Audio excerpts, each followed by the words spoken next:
Hi everyone, it's Jill, founder of Kids Baking Club, and today I'm going to give you the best of both worlds, chocolate and cheesecake. We're making chocolate cheesecake today, decadent, delicious, perfect dessert for a fun family gathering or bring to an event with friends that you love. So I'm going to show you how to make this. It's so delicious, and I'm doing a different type of crust today. I'm actually using chocolate covered pretzels to make my cheesecake crust, so that's going to be fun too. All right, let's get started. So before we get started, I did want to tell you about the appliances that you're going to need. You are going to need something to crush your crust. You are going to need a mixer, either a hand mixer or a stand mixer, and then you need a springform pan. And what springform pan is, it has the bottom that falls out so that you'll see those really beautiful edges of the cream cheese. So as I said, I'm using chocolate covered pretzels. It's gonna make a really delicious crust, but you can use Oreo cookies, you can use those chocolate type of cookies or graham crackers. If you do not have a food processor, then go ahead and put them in a Ziploc bag, and with a rolling pin, mash them till they're very fine before you add your 5 tablespoons of butter. If you're using cookies, use about 15 to 20 cookies. I'm using 25 chocolate covered pretzels. I'm going to pulse it till it actually makes a very fine crust, and then I'm going to add in the melted butter.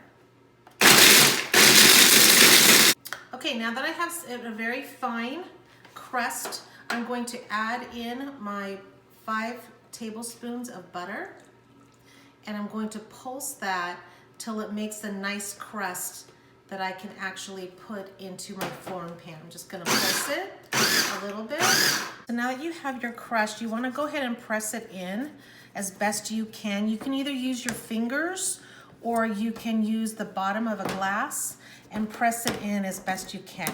You wanna preheat your oven to 350 degrees, and you're going to bake this for about 8 to 10 minutes. You don't wanna burn the crust, you just wanna get it baked so that's ready for it. And then when you take it out of the oven, you wanna make sure you cool it before you put your cream cheese mixture in. So while your crust is actually baking, this is the time where we wanna melt our semi-sweet chocolate. An easy way to get started is you just take 1/4 cup of warm coffee or hot coffee. And if you don't wanna use coffee, you can use 1/4 cup of warm milk, or even a little bit of water. And what you're gonna do is just stir that a little bit, and then we're going to microwave this at 20-second intervals and stir each time until these chocolate chips are completely melted. We also wanna make sure that they get cooled after we melt them so that we're not putting hot chocolate into our cream cheese mixture when it's ready to go in. All right, I'm gonna go ahead and melt these in the microwave. It's almost completely melted.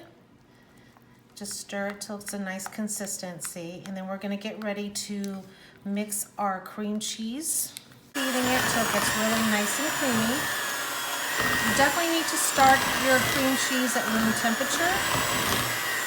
Before adding your sugar, go ahead and scrape down your bowl so that you make sure you get all the cream cheese ready for the sugar. And then what you're going to do is add your sugar in just a little bit at a time so that it incorporates.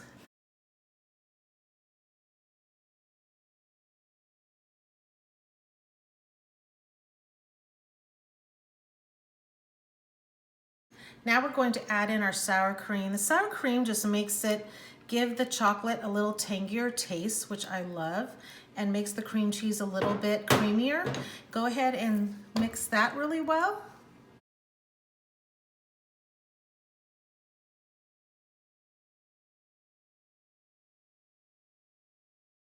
Sprinkle in our cocoa powder.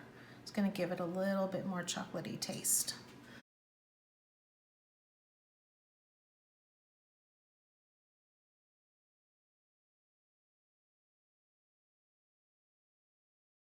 Now we're going to add 1 egg at a time and stir.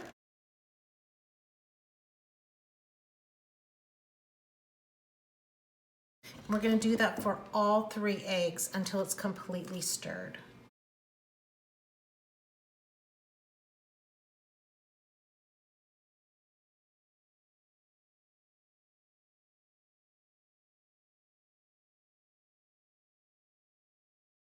going to add this in.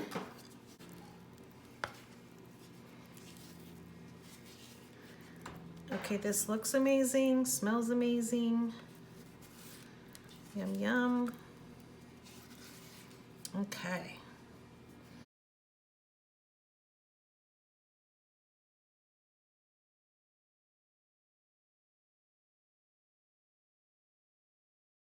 Okay, now that we have our springform pan with our crust that's cooled, we're gonna take our cream cheese. We're just gonna pour it in. You wanna have a preheated oven at 350 degrees. And what I do is I'm gonna show you in a second as I put a pan of water underneath the rack so that it prevents it from cracking when it bakes. So go ahead and put that all in there.